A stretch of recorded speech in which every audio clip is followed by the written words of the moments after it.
值得注意的是，外交部24号宣布，应美国国务卿布林肯邀请，中共中央政治局委员、外交部长王毅将于10月26号至28号访问美国。美国国务院在宣布王毅将访美的消息时透露，美国国务卿布林肯将与王毅讨论一系列双边、地区和全球问题，作为负责任管理中美关系、保持开放沟通渠道持续努力的一部分。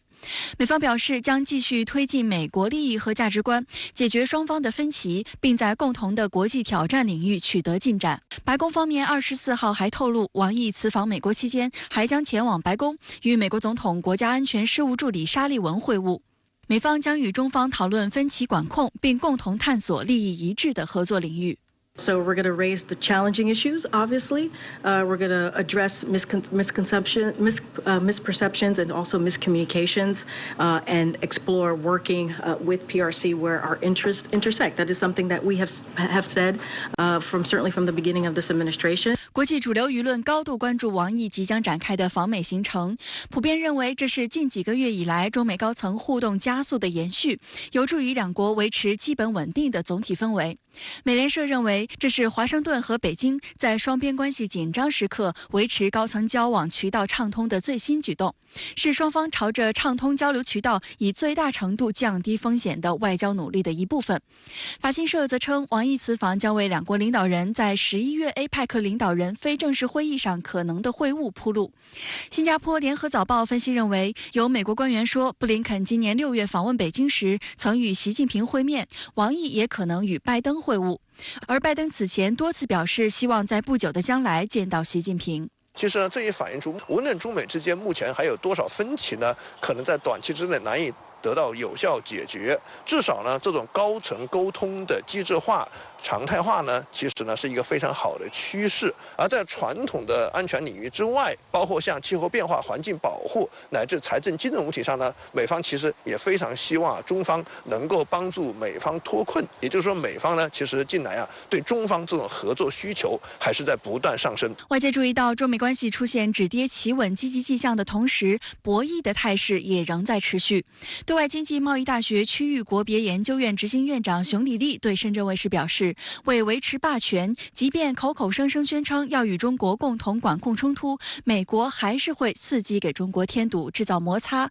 这是美国两面性的一贯表现。可以预见，王毅在抵达美国后将当面向美方强调红线，坚定维护中国的国家主权、安全、发展利益。拜登政府总体的对华竞争态势呢，并没有改变。也就是说呢，拜登政府仍然将中国视作美国所谓头号战略竞争对手。因此呢，从未来一段时间来看，美方呢在对华政策上这种既要又要的态势还是会继续持续下去。说到底呢，就是一定要求美方在中方的核心利益关切上切实尊重中方，切实呢和中方相向而行，这样才有可能呢实现美方对中方的利益诉求。这一点，中方呢一定要向美方传递清晰的信号。另据美国国务院网站消息，布林肯24号在联合国安理会会议上就巴以冲突表示，我期待着中国外长本周晚些时候访问华盛顿时，与中方共同努力实现这一点。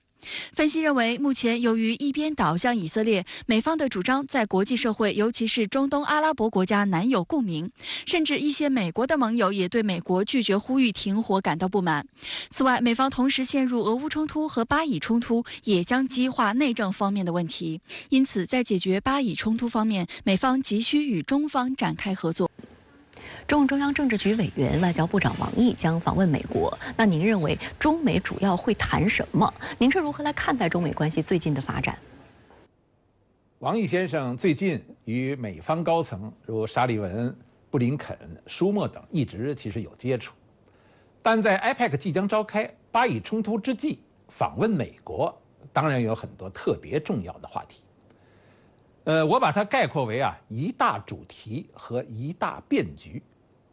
外交部发言人说，中美将就中美关系及共同关心的国际地区问题深入交换意见。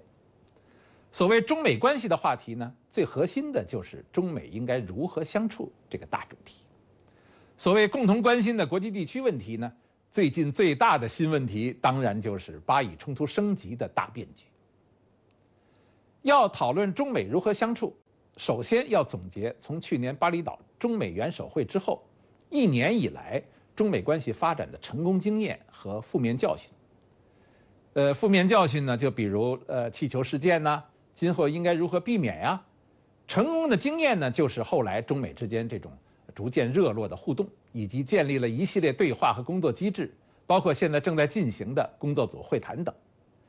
从中探讨中美今后应该如何相处，以及在马上举办的 APEC 上，中美元首是不是要见面啊？如果会见，谈什么？中美关系中包括相互正确认知、台湾问题等，都应该是题中应有之义。所谓最近最大的新变局，自然是指巴以冲突升级了。以暴易暴的冲突带来的负面冲击已经引发全球的普遍关注，但这个变局好像也凸显出了中美关系的一些公约数，尤其是事件对于中美都在推动的中东和解潮都造成了干扰和破坏。尽管目前美国不断表达支持以色列的立场，但其实呢，美国和中国都希望巴以冲突能尽量达成3步的目标：第一是不要再升级，第二是不要失控，第三是不要扩展为地区性战争，即所谓第6次中东战争。美国呢想达到这个目标的话，就需要和中国合作，因为中东各国，无论是阿拉伯国家还是以色列或伊朗，都是中国的好朋友。近期中美关系出现一些止跌企稳的积极迹象，受到外界高度关注。24号，中美经济工作组在两国财政部副部长级官员主持下，以视频方式举行第1次会议。双方就两国及全球宏观经济形势和政策、双边经济关系、合作应对全球挑战等议题进行了约2小时的深入、坦诚、建设性的沟通。路透社指出，这是2018年特朗普政府终止中美定期交流机制后，中美时隔5年恢复定期经济对话，进一步释放出两国关系改善的信号。深圳卫视注意到，美国财长耶伦和商务部长雷蒙多访华之后，中美商定成立经济工作组、金融工作组、商业问题工作组3个经贸领域工作组。现在经济工作组会议首开，相信接下来金融和商业的会议也将按计划推进。这3大工作组有助于在机制层面务实推动解决问题。就在首次中美经济工作组会议前一天，在美国艾奥瓦州举行的中美可持续农业贸易论坛上，美国大豆出口委员会透露，中国大宗商品进口商代表团签署了价值数十亿美元的农产品采购框架协议，涉及大豆、玉米、高粱和小麦。这是2017年以来中国企业首次签署美国大宗农产品采购框架协议。中国驻美大使谢锋也参加了这次论坛，他表示，去年中美农产品贸易额突破500亿美元大关，中美农业合作优势互补、互利双赢。当前中美关系仍面临严重困难和严峻挑战，中美深化农业合作必须停止把经济问题政治化、泛安全化。包括经济工作在内的中美3个工作组已经开始运作了。它表明中美双方在传统的政治和安全领域之外是存在着广泛的共同利益。中美关系要呈现根本性的好转，说到底呢，还是需要美方能够摒弃泛政治化、泛安全化，